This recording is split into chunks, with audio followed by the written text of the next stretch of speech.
oyentes de Radio Cefará, es un gusto volver a encontrarnos con Ricardo López Gotig en su sección El nuevo desorden mundial. ¿Qué tal, Ricardo? Hola Jorge, ¿cómo estás?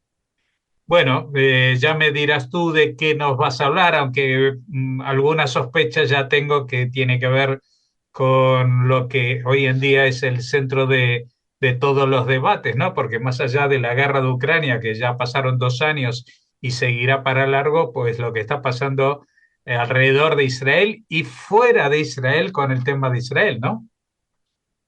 Exacto, y un tema en que ya hemos conversado algo previamente respecto a la ola antisemita que se está gestando en América del Norte y en Europa. En realidad no es que se esté gestando, está teniendo una nueva manifestación, una nueva forma de expresarse que yo creo que no lo veíamos con esta magnitud, ¿no? No preveíamos que tenía esta magnitud. Pero bueno, y sobre todo este fenómeno de los campamentos universitarios, estas tomas de facultades y universidades que está viendo en Estados Unidos, en Canadá, en Europa. Por lo menos en mi caso, aquí en Argentina, salvo una pequeña carpa que se puso de un modo bastante simbólico en la Facultad de Filosofía y Letras, no tuvo mayor repercusión, es decir, algo absolutamente marginal, pero está claro que en varios países esto ya es un fenómeno político y social a tener en cuenta. Y acá, a ver, primero hacer una comparación con el fenómeno de los años 60, ¿no? De cuando en los campus universitarios, en el contexto de la guerra de Vietnam, estaba todo el movimiento de la contracultura, pero que tenía una agenda política interna, ¿no? Es decir, iba hacia el rechazo de los estudiantes a ser reclutados para ir a la guerra de Vietnam. Esto se mezclaba con distintas agendas, ¿no? Estaban aquellos que estaban vinculados a distintas corrientes dentro del movimiento de los derechos civiles, que también eran bastante diferentes entre sí, otros que tenían que ver con reivindicaciones culturales, el feminismo, es decir, eran mucho más heterogéneos, pero en este caso, y esto es lo más llamativo, es que obedece a directamente al cuestionamiento a la existencia misma del Estado de Israel y que se está manifestando ya no como siempre dicen que es antisionismo y no antisemitismo. La verdad es que ahí está bastante clara la prueba de que antisionismo es antisemitismo, porque directamente se ataca a estudiantes y profesores judíos o aquellos que simpatizan simplemente con la postura y que son atacados y son cuestionados. Bueno, ahí ya habla de un antisemitismo ya directo, abierto. ¿Y cómo es que estos jóvenes tienen una postura totalmente acrítica? Es decir, al igual que en los años 60, están reivindicando regímenes autoritarios. En los años 60 reivindicaban a Mao, reivindicaban a Ho Chi Minh, a Fidel Castro. Bueno, ahora están reivindicando a Hamas, a Irán, a Hezbollah, es decir, todas entidades terroristas o un Estado promotor de terrorista como es la República Islámica de Irán, de una forma totalmente acrítica y sin tener en cuenta cómo se vive en esos países o abajo esos regímenes teocráticos. Es decir, como si quisieran que se les imponga la Sharia en Estados Unidos y en Europa, y esto obviamente que ha venido siendo financiado por varios países islámicos durante varios años, está teniendo sus frutos. Entonces, es muy preocupante cómo la opinión pública se empieza a encontrar tironeada por dos extremos, ¿no? Es decir, por un lado, esta gente que no tiene ningún temor o no tiene temor, quizás no tiene ninguna conciencia de que está fomentando una serie de ideas de la teocracia islámica y por otro lado aquellos que eh, del otro extremo, ¿no? Están atacando a todo el movimiento democrático, pero desde otra punta. Es decir, es un fenómeno muy extraño esto que estamos viviendo. Se van a empezar a gestar distintos extremos políticos de una forma que, una vez más, tendríamos que remontarnos a los años 30 para tener algún tipo de paralelismo, ¿no? Bueno, a mí lo que me llama la atención también es que este parangón entre lo que pasó en los años 60, los americanos universitarios protestaban porque los estaban reclutando a ellos para ir a Vietnam. Pero Sí, aquí no, aquí no están reclutando a los americanos para que luchen contra Hamas. Son los israelíes los que están luchando contra Hamas. Y exacto, es una buena observación. como mucho pueden protestar porque Estados Unidos le vende armas a Israel, pero quizás tampoco tengan la conciencia de que parte de la defensa de la primera potencia mundial como es Estados Unidos se debe no a lo que ellos ayudan a Israel, sino al revés, porque en Israel es donde se están explorando y desarrollando las armas más avanzadas como el cúpula de hierro, etcétera, etcétera, que en otros lugares no se han tratado o experimentado en combate, ¿no? Así que esto es bastante exótico lo que está sucediendo, de que de pronto los estudiantes americanos estén tan preocupados por el destino de un pueblo con el cual pues no tienen muchos nexos.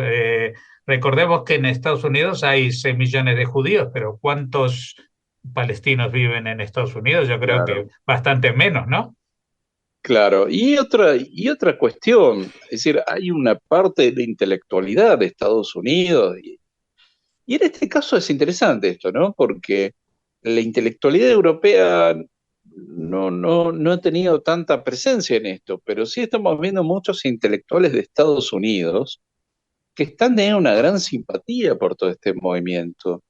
Y como siempre, y esto es lo más llamativo y lo que más cuesta explicar, es que hay intelectualidad judía que se pliega a este tipo de manifestaciones, ¿no? Con esto de que son anti-israelíes y no anti-judíos, pero que en realidad lo que tratan es de ver de alguna forma cómo es que quedan bien ante una ola antisemita, que no, se los va a llevar puestos, tarde o temprano se los va a llevar puestos si esto sigue creciendo. No van a tener ningún tipo de contemplaciones.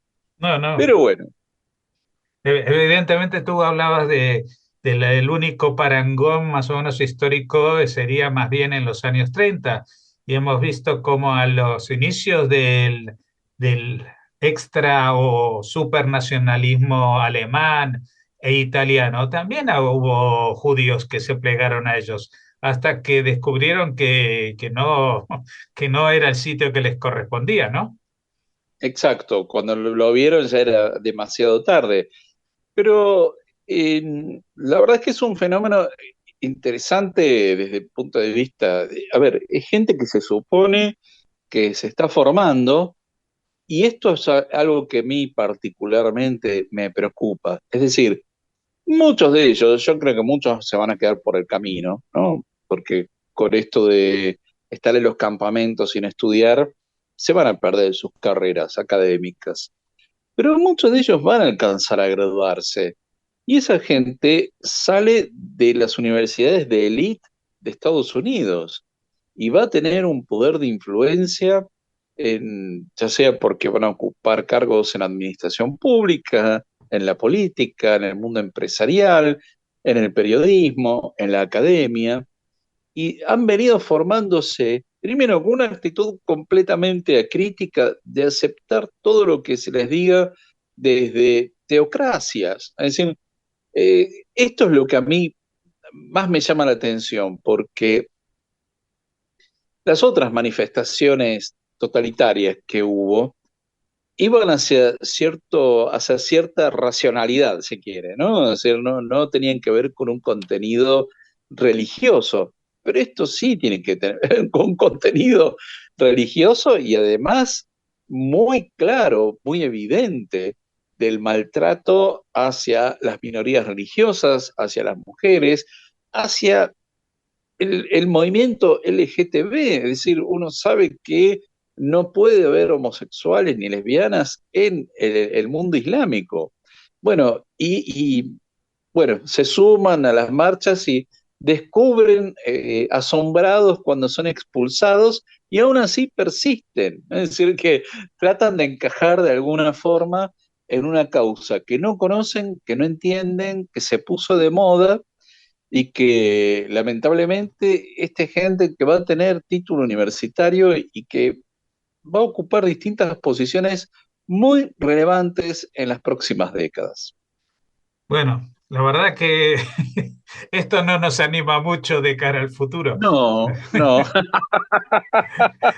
Esperaba alguna palabra de consuelo diciendo como que esto ya pasó y luego pasaron de largo, pero evidentemente en algunos aspectos la historia parece ser circular, ¿no? Es decir, que basta que pasen unos poquitos años para que la gente se olvide de quiénes son los malos de las películas y le den la vuelta a la tortilla.